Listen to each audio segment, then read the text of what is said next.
मैं Uday Singh Nehra, assistant professor physics, government girls college Taranagar, BSc second year की thermodynamics lecture series में एक बार फिर आप सबका स्वागत है। आज हमारा टॉपिक है द्रव हीलियम फर्स्ट व second, liquid helium first and second. Helium में अन्य गैसों की तुलना में कुछ विलक्षण गुण पाए जाते हैं। इसी का हम आज अध्ययन करेंगे।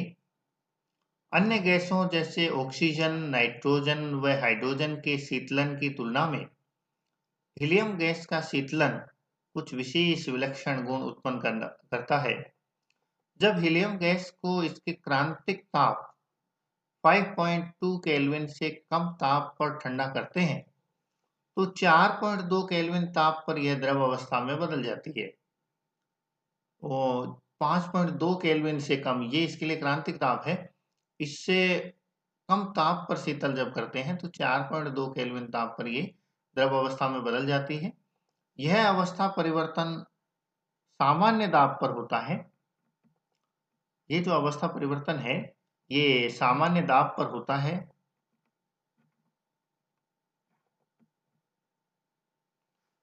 द्रव हीलियम एक रंगहीन, पारदर्शी तथा सुवाष्पीय पदार्थ है और इसका घनत्व अत्यंत कम 0.124 ग्राम प्रति घन सेमी होता है। तो ये गुण इसके बड़े विशेष हैं। कई बार कंपटीशन एग्जाम में इसके ऊपर ऑब्जेक्टिव क्वेश्चन पूछ लिए जाते हैं। तो द्रव हीलियम में कौन से विशेष गुण पाए जाते हैं? ये कलरलेस है, रंगहीन, पारदर्शी है यानी ट्रांसपेरेंट, और सुवाष्पीय हाईली वोलेटाइल है, और इसका घनत्व है वो बेहद कम 0.124 ग्राम पर घन सेमी होता है। द्रव हीलियम केवल एक ऐसा विलक्षण पदार्थ है जिसे सामान्य दाब पर 0 केल्विन ताप तक भी शीतल करके ठोस अवस्था में नहीं बदला जा सकता, जबकि अन्य सभी गैसें ठोस अवस्था में परिवर्तित हो जाती हैं। तो ये इसकी खास बात है, ये विलक्षण गुण है कि सामान्य दाब पर यदि इसे ठंडा करते जाएं तो 0 केल्विन ताप पर भी ठंडा कर दें तो ठोस नहीं बनता, जबकि अन्य सभी गैसें इतने कम टेम्परेचर पे ठोस अवस्था में बदल जाती हैं। अतः द्रव हीलियम का सामान्य दाब पर कोई हिमांक नहीं होता, कोई फ्रीजिंग पॉइंट नहीं होता। परंतु कीसम ने यह ज्ञात किया कि एक निश्चित दाब से अधिक दाब लगाने पर द्रव हीलियम को ठोस अवस्था में बदला जा सकता है। और उन्होंने ये बताया कि द्रव हीलियम 23 वायुमंडल दाब और 1.1 केल्विन ताप पर ये टेम्परेचर और प्रेशर के युग्म हैं, कॉम्बिनेशन है, जिनके ऊपर हम इसको ठोस में बदल सकते हैं। तो यदि 23 वायुमंडलीय दाब कर दें तो 1.1 केल्विन ताप पर, 140 वायुमंडलीय दाब कर दें तो 4.2 केल्विन ताप पर, और अत्यधिक दाब यदि 5600 वायुमंडल दाब कर दें तो 42 केल्विन 42 केल्विन ताप पर यह ठोस अवस्था में बदल जाती है। ठोस हीलियम भी द्रव हीलियम के समान ही रंगहीन होती है, पारदर्शी होती है एवं सुवाष्पीय होती है। तो ठोस में भी ये तीनों गुण पाए जाते हैं, colourless, transparent and highly volatile. द्रव हीलियम के विलक्षण गुणों का अध्ययन करने के लिए हीलियम का प्रावस्था आरेख यानी फेज डायग्राम, जो दाब P और ताप T के बीच खींचा गया आरेख होता है, उसका हम अध्ययन करेंगे। तो इसका फेज डायग्राम देखते हैं हम। फेज डायग्राम कुछ इस तरह का होता है इसका। ये फेज डायग्राम है जो टेम्परेचर T को हमने x एक्स पे लिया है और इसका प्रेशर है वो y एक्स पर है। और यहाँ आप देख पा रहे हैं कि 5.2 केल्विन ताप इसका क्रांतिक ताप है। इससे नीचे इसको जब हम ठंडा करते हैं तो ये करीब करीब 4.2 केल्विन 4.19 केल्विन पे ये द्रव में बदलती है। और सामान्य दाब पर यदि दाब सामान्य रखें तो ये ठोस में बदलती ही नहीं, इसका कोई हिमांक नहीं है। लेकिन जैसे जैसे प्रेशर को बढ़ाया जाता है तो ये ठोस में बदलती है, लेकिन फिर भी कम से कम 25 वायुमंडलीय दाब जब तक नहीं होता है तब तक इसको ठोस में नहीं बदला जा सकता। तो ये इसका फेज डायग्राम है। इसमें आप देख रहे हैं दो वक्र हैं सी ए बी। ये सी ए बी वक्र है जो वाष्प अवस्था को द्रव अवस्था से अलग करता है, और ऊपर एक और वक्र आप देख रहे हैं ये F E D. F E D जो वक्र है ये ठोस अवस्था को द्रव अवस्था से पृथक कर रहा है। और आप ये भी देख रहे हैं कि द्रव हीलियम जो है वो भी दो भागों में दो प्रकार के द्रव पाए जाते हैं, द्रव हीलियम फर्स्ट और द्रव हीलियम सेकेंड। ये द्रव हीलियम सेकेंड जो है ये विशेष गुणों वाला एक द्रव होता है, विलक्षण द्रव है, इसके गुणों का अध्ययन भी हम आगे करेंगे। तो अब इसको विभिन्न बिंदुओं के अंतर्गत इस पर चर्चा करते हैं। तो प्रावस्था आरेख में वक्र BAC तत्व हीलियम के क्वथनांक पर दाब के प्रभाव को व्यक्त करता है।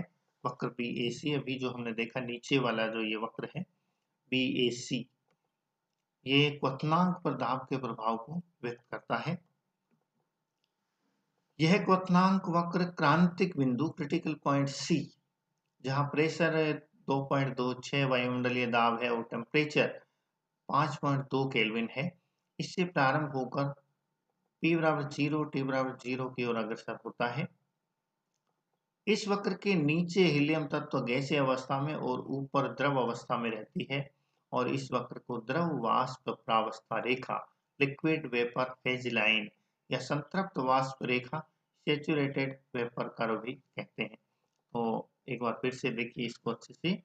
BAC ये जो है वक्र है जो द्रव और वाष्प अवस्थाओं को अलग अलग करता है, और ये क्वथनांक पर दाब के प्रभाव को दर्शाता है। ये क्रांतिक बिंदु C से प्रारंभ होता है। क्रांतिक बिंदु C पर हम देख रहे हैं टेम्परेचर 5.2 केल्विन है और प्रेशर 2.26 केल्विन है, और फिर ये मूल बिंदु की ओर अग्रसर होता है। तो ये हमारा जो वक्र है ये क्वथनांक पर दाब के प्रभाव को व्यक्त करता है, और इसी को हम द्रव वाष्प प्रावस्था रेखा या संतृप्त वाष्प रेखा कहते हैं। इसी प्रावस्था आरेख में प्रदर्शित किया गया दूसरा वक्र DEF तत्व हीलियम के हिमांक यानी फ्रीजिंग पॉइंट पर दाब के प्रभाव को व्यक्त करता है। DEF को एक बार दोबारा देखिए। ये जो हमारा DEF वक्र है ऊपर वाला, ये फ्रीजिंग पॉइंट पर दाब के प्रभाव को व्यक्त करता है, गलनांक पर दाब के प्रभाव को व्यक्त करता है। DEF जो D पॉइंट है वो 25 वायुमंडलीय दाब से ऊपर ही बिलोंग करता है, नीचे नहीं। और इससे ये भी पता चलता है कि इस दाब से कम दाब पर गैस को ठोस में नहीं बदला जा सकता। ये जो हीलियम जो गैस है इसको ठोस में नहीं बदला जा सकता। तो ये DEF वक्र जो हीलियम के हिमांक पर दाब के प्रभाव को व्यक्त करता है।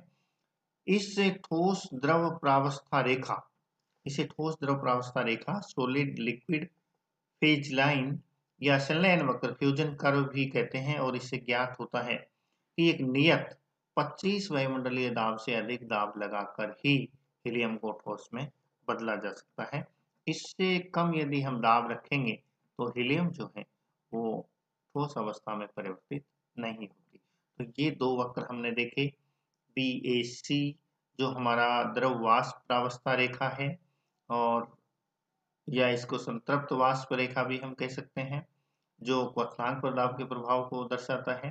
दूसरा आरेख हमने DEF आरेख देखा जो संलयन वक्र कहलाता है या ठोस द्रव प्रावस्था रेखा कहलाता है, और ये फ्रीजिंग पॉइंट पर दाब के प्रभाव को व्यक्त करता है। इसके बाद अगला जो पॉइंट है इसमें, अन्य पदार्थों की भांति द्रव हीलियम का हिमांक वक्र DEF व क्वथनांक वक्र BAC दोनों एक बिंदु पर नहीं मिलते। जैसे हम द्रव के लिए देखते हैं, जल का जो प्रावस्था आरेख देखते हैं उसमें एक ट्रिपल पॉइंट होता है जिसपे तीनों अवस्थाएं साम्य में रहती हैं। ऐसा हीलियम के साथ नहीं होता। इसके जो हिमांक वक्र और क्वथनांक वक्र हैं DEF और BAC, ये दोनों किसी बिंदु पे मिलते नहीं हैं। ये एक बार फिर से आप इस फेज डायग्राम में देख सकते हैं। जो BAC और DEF दोनों जो वक्र हैं ये मिलते नहीं हैं, किसी इनका कोई कॉमन पॉइंट नहीं है। इसका मतलब ये हुआ कि हीलियम का कोई ट्रिपल पॉइंट नहीं है, यानी त्रिक बिंदु नहीं है। अर्थात किसी भी ताप पर हीलियम की तीनों अवस्थाएं साम्यावस्था में नहीं पाई जाती और द्रव हीलियम का कोई त्रिक बिंदु या ट्रिपल पॉइंट नहीं होता। संतृप्त वाष्प दाब वक्र BAC पर एक बिंदु A लैम्डा, जहां प्रेशर 0.05 एटमॉस्फेरिक और टेम्परेचर 2.19 केल्विन होता है, जहां वक्र की वक्रता में परिवर्तन होता है, और इस बिंदु को लैम्डा पॉइंट कहते हैं। जो वाष्प दाब वक्र है, दोबारा देखिए, उसके ऊपर एक बिंदु A हमें मिलता है। ये देखिए A बिंदु, BAC पर A एक बिंदु है जिसपे टेम्परेचर है 2.19 केल्विन और प्रेशर है 0.05 एटमॉस्फेरिक। यहाँ वक्र की वक्रता में परिवर्तन होता है। AC वक्र की वक्रता अलग प्रकार की है और AB वक्र की वक्रता अलग प्रकार की है। तो पॉइंट A पर वक्र की वक्रता में चेंज होता है और इसे लैम्डा पॉइंट कहते हैं। लैम्डा पॉइंट इसको कहा जाता है। तो ये हमारा जहाँ वक्र की वक्रता में चेंज होता है, ये पहला हमारा लैम्डा पॉइंट संतृप्त वाष्प दाब वक्र पर। एक और लैम्डा पॉइंट होता है ठोस द्रव प्रावस्था वक्र DEF पर भी एक बिंदु E, जहां प्रेशर 30 एटमॉस्फेरिक प्रेशर है और टेम्परेचर 1.75 केल्विन है।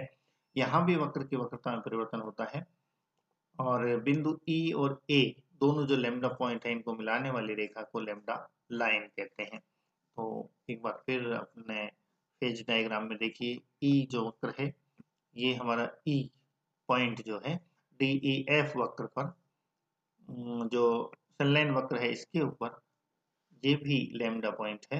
ये 30 एटमॉस्फेरिक प्रेशर पे और 2.19 केल्विन टेम्परेचर पे। तो ये भी क्या है, एक लैम्डा बिंदु है। लैम्डा बिंदु क्यों है? क्योंकि इसमें भी वक्र की वक्रता चेंज हो रही है और इन दोनों लैम्डा पॉइंट्स A और E को मिलाने वाली जो रेखा है, इसको लैम्डा रेखा, लैम्डा लाइन हम कहते हैं।